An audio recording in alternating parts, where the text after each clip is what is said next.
Hey book nerds, and welcome to Book Club. Today I'm going to be talking about The Telltale Heart by Cate Conte. Now, you might have heard a little bit of what I was going to read in last week's video, but I bet you weren't expecting this.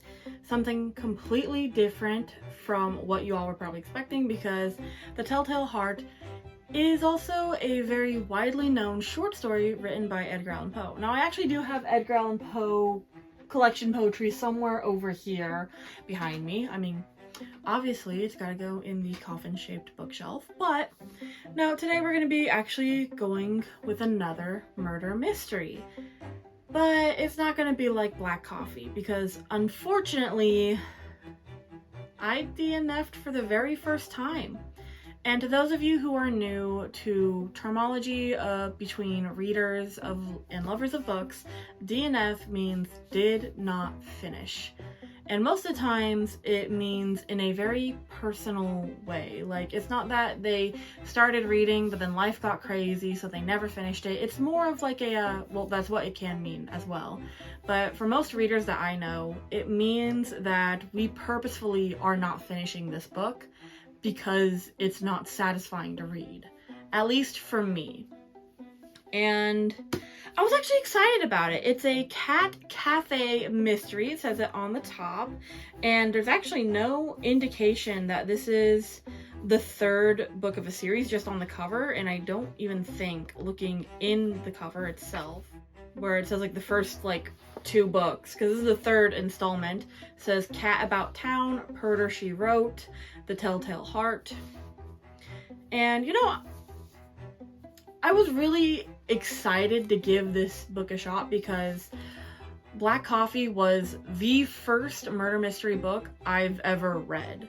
And I was really excited to see something that looked super fun and cozy and almost giving Hallmark movies, murders, and mysteries vibes. Because as much as I didn't read murder mysteries, I love watching them. I love TV shows about them, like the TV show Castle, Murder, She Wrote. I loved Hallmark movies that were murder and mystery, like Garage Sale Mystery, Murder, She Baked, which actually is based off of Joanne Fluke's Hannah Swenson mysteries, which I actually have 2 of the books here. Actually, there's the first one, Chocolate Chip Cookie Mystery. Anyway, we're not talking about that. We're talking about The Telltale Heart and why I DNF'd it. So this is not going to be like any normal review. I don't know the rest of the plot very well, and I don't care. Like, this was a struggle to read, but we're going to get into that, starting with the summary.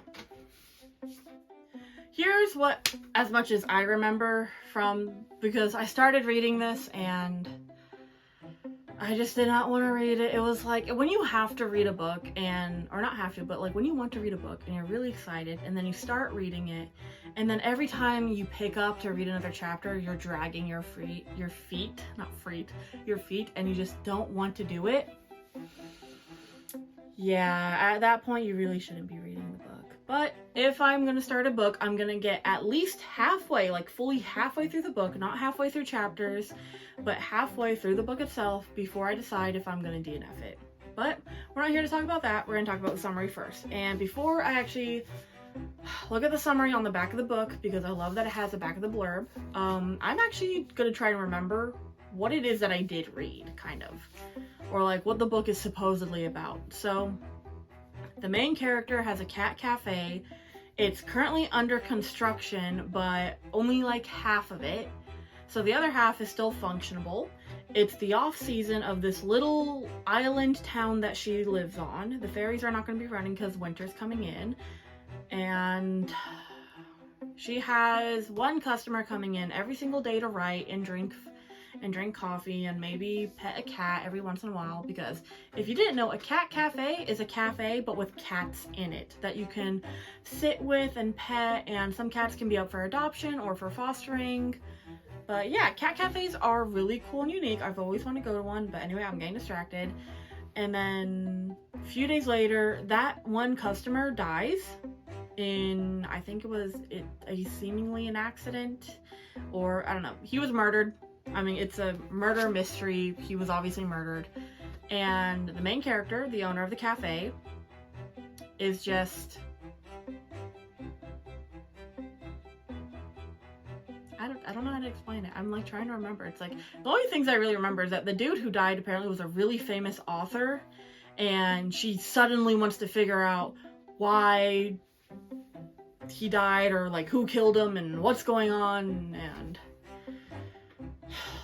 this book was just giving me such a headache that trying to talk about this is also now just starting to give me a headache. So, so let's see. All right. Let's actually read the blurb, because I don't think I did it justice, and yeah. Let's actually read the back. So, welcome back to the charming New England coast, where Maddie James' cat cafe is at risk of becoming a crime scene for the perfect murder. Maddie is hoping to have some downtime during Daybreak Island's off-season to tackle her to-do list. Her grandfather's house-turned-cat cafe is under construction, and she's also scoping out places to open a juice bar on the island. On top of that, her relationship with adorable dog groomer Lucas has been a positive turn, but easy is getting harder every day for Maddie, especially when a big-name writer who's on the island working on a new project winds up floating in the canal. This on the exact same day, an eccentric woman shows up at the cafe claiming Maddie's cat JJ is hers. As the investigation into the dead writer picks up, Maddie realizes that even the neighbors she's known all her life might be keeping secrets that go deeper into the heart of this small seaside town. Meanwhile, a killer remains at large and on the prowl. I will admit, I do love the cat puns. I don't think they had a lot of cat puns in the book itself, but I do love the cat puns on the back of the book. But yeah, that's the summary, and I'm starting to and I was actually really excited to read this because it's a murder, it's a cafe, it has cats. Like, I love murder mysteries, I love drinking coffee, I love cats, and it's in a seaside town, which is a tourist attraction, which is basically what my town is. I live by the sea. We get a whole bunch of tourists in the winter. Not in the winter, in the summer, my goodness. Well, no, that's a lie. We do get a lot of tourists in the winter as well for winter sports, but it's more in the summer that we get a bunch of people here, and I was so excited to read, hopefully from a perspective of a character who's had similar issues. But let's get into why I kind of stopped reading this book.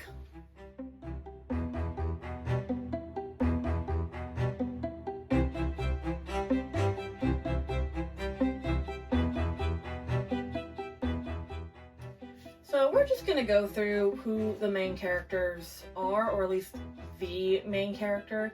The main character is Maddie James, the cafe owner, and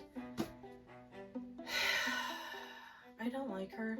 I don't like the fact that the book is in first-person point of view. That is always going to be a personal bias of mine, and I think I did pretty well trying to read past that one personal bias.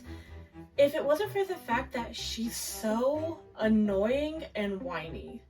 Like, that's the biggest reason that I don't like her, is that she's really whiny. Like, it's ridiculous.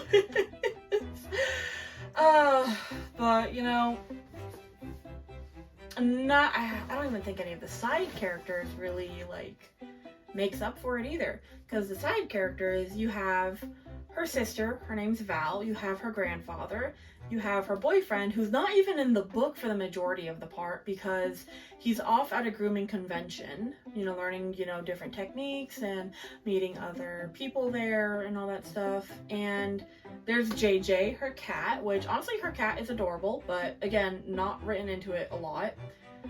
So, and then she has her best friend and then her business partner who is trying to do the up-and-coming juice thing, but it's just really, none of the characters really stick out that much. And there is more side characters. That there's a lady at a yacht club that wants help with something. There's a crazy cat man who just wears cat print and leopard print and stuff. And she has an ex-boyfriend who's on the force, who's a cop. Her grandpa used to be a cop. none of the characters really stand out that much. And that's kind of like unfortunate, because like a lot of the premise is really cool in this book. Like, you know, seaside town, small town murders, it's a cat cafe, it's something new that small town people won't really think twice about, whereas like, because she apparently went to school in LA, which it says in the book, but yeah, the characters aren't really anything special, so there's not really anything I can say about it. And I feel bad about this, because I'm like, I read half of this book and I really got nothing to say about it, other than like, yeah, it has words. And I feel bad about that, because I know somebody put a lot of time and effort in to this. But let's actually get into the reason why I stopped reading. And even though I was literally halfway through the book, like perfectly halfway through, stopped on that chapter. I sat on it for a little bit, and I was just kind of like, I'm not going to keep reading this. This is just wasting my time. So, and because like a part of me is like, well, maybe I should have continued, but when a book doesn't bring you joy to read, and you read for joy, for pleasure, then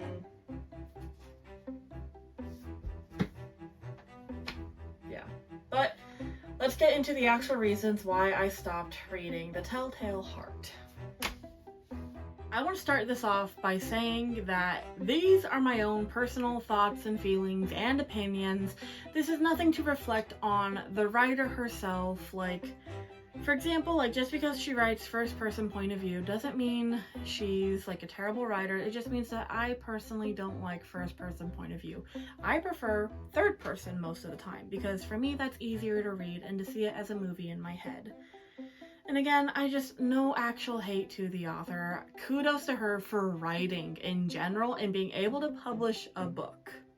Like, that is something I am struggling with right now to do, is just sitting down writing and trying to publish my manuscripts. But anyway, into the reason why I do not like this book and why I stopped reading it. And unfortunately, it has to do with the main character. Like, it's nothing about like the actual content of the book or the murder or the side characters. It's just the main character herself, because she's really whiny.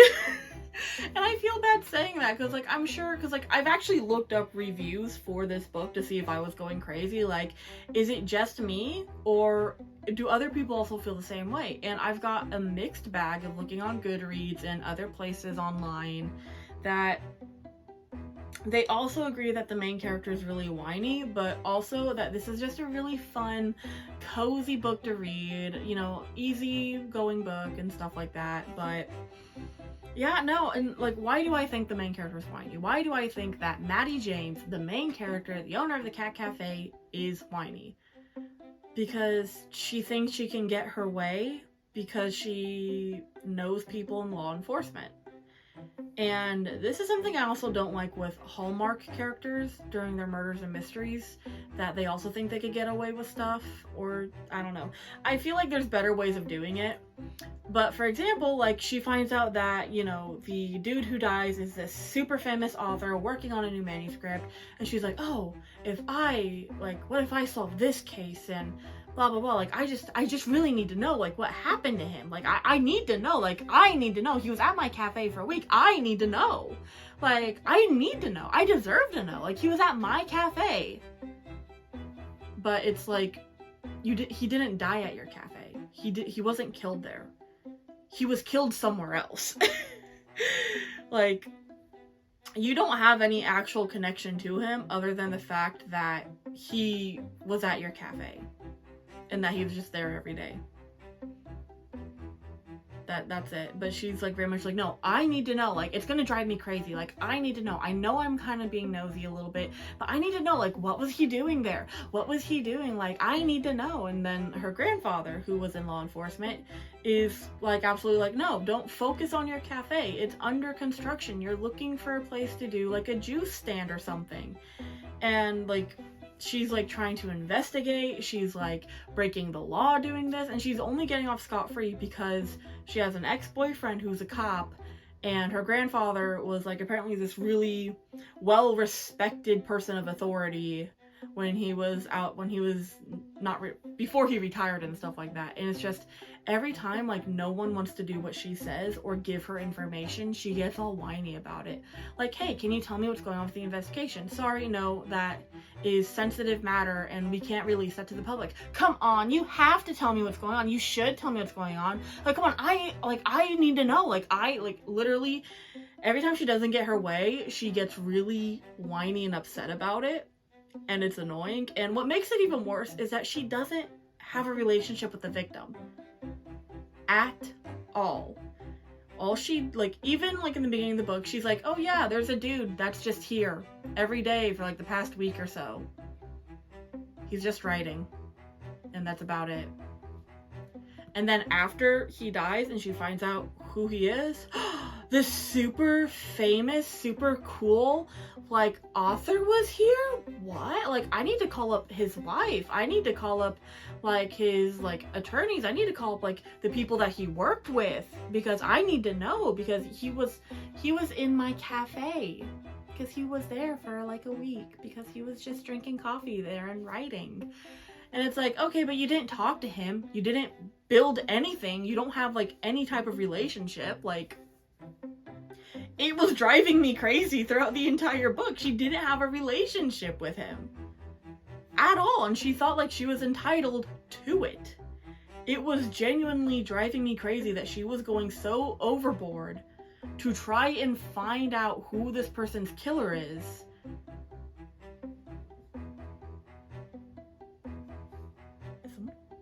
I think my mom might be home. I'm not getting, why is it always when I talk about the murder mysteries that stuff like this starts happening? I'm getting freaked out now. But yeah, I went on a tangent. I'm so sorry. But yeah, that is just like kind of a few examples that I can remember that she's just being really whiny. Like, if something doesn't go her way, she whines about it and she's like, come on, I deserve to know. Like, and after a while, like, and she pesters her sister who doesn't want to do anything with this. Like, she tries pestering her grandfather about letting her, you know, go out and try and search for the person who killed her. She tries pestering the ex-boyfriend. She tries pestering her sister to be an accomplice with her, to break into places or to get her into places. And all because she... All because of what? Like, she solved 2 murders apparently already, because this is like the 3rd book, but...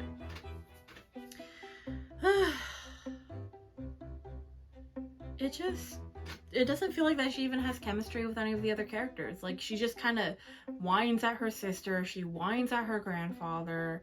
It only seems like she cares about her cat, but her cat's not even in the book half the time. And again, I've read halfway through the book, like page-wise, not chapter-wise, page-wise, I read through half the book. And nothing plot significant happened. At all. Like, nothing happened. Like, nothing was happening. Nothing was progressing. I feel like if you have to read through half the book and nothing has progressed, especially in a murder mystery, like... I don't understand it. Like, something must have progressed. Like, you had a lead. You have a few suspects. Other than, like, hey, this one dude's kind of sus. Like, there's this one person who they call, like, the leopard man in the book, or something like that, because he wears, like, leopard print or cat print, and she only ever called him that, and apparently because, you know, he's an older person who knows something about the victim or something about one of the suspects, he like goes over to her grandpa and is like, hey, can I just stay here for the night? Like, things are getting really weird around here. And then that's when she learns that, hey, the crazy leopard man, the crazy cat dude, has a name, has a past, has a history. What? Is he connected to this? Like, girly pop.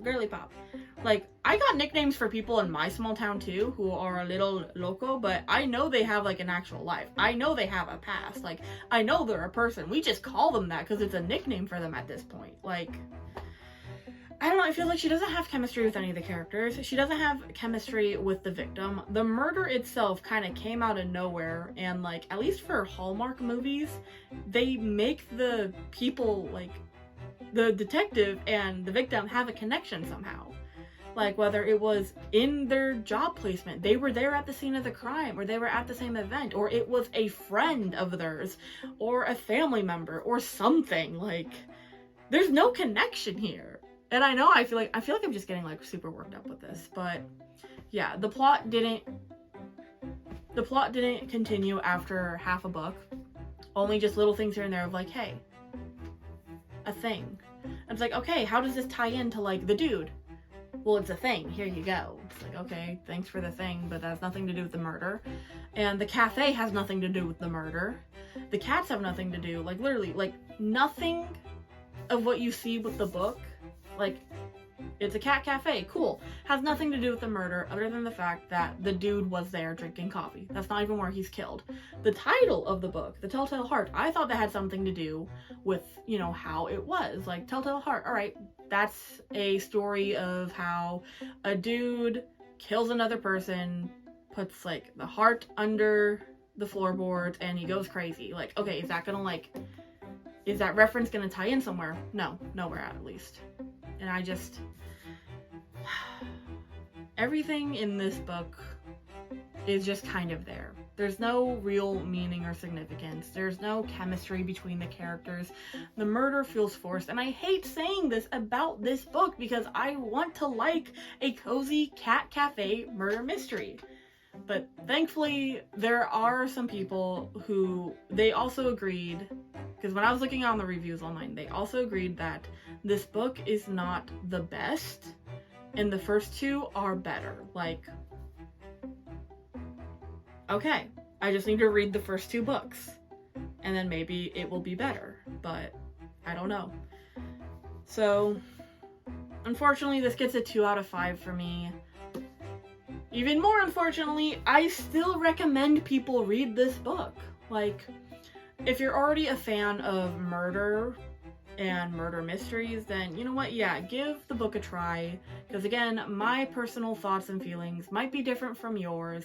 Maybe this is actually a really good book for someone else. It's just not a good book for me. So I would always recommend that if you thought that maybe I was a little too harsh on the characters, on the writing, and again, no hate to Cate Conte?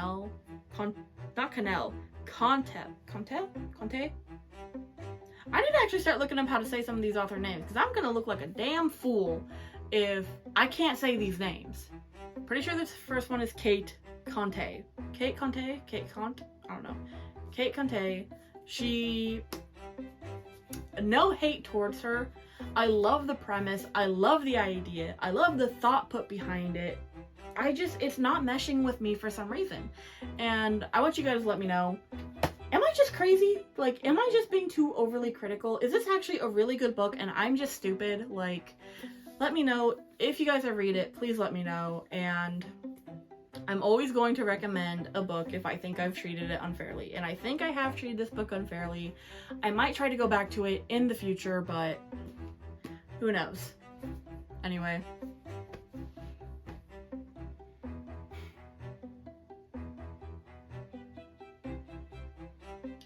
Anyway, guys, thank you so much for watching. Again, these are all just my personal thoughts and feelings, and I'm kind of really sad that this is my first DNF. I didn't think it was going to be a murder mystery. I thought I was going to read every single murder mystery I had, but the DNFs come out of nowhere, I guess.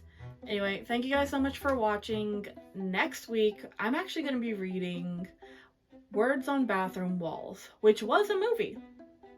Not was a movie, it got turned into a movie. Next week, I'm going to be reading Words on Bathroom Walls, and we're going to be discussing it for book club. If you want to also kind of discuss it with me or be ready to talk about it in the comments, read the book as well before next week's video. Alright? Thank you guys so much for watching. I really appreciate it, and I'll see you next week at book club, and I'll see you in the next chapter. Bye, guys!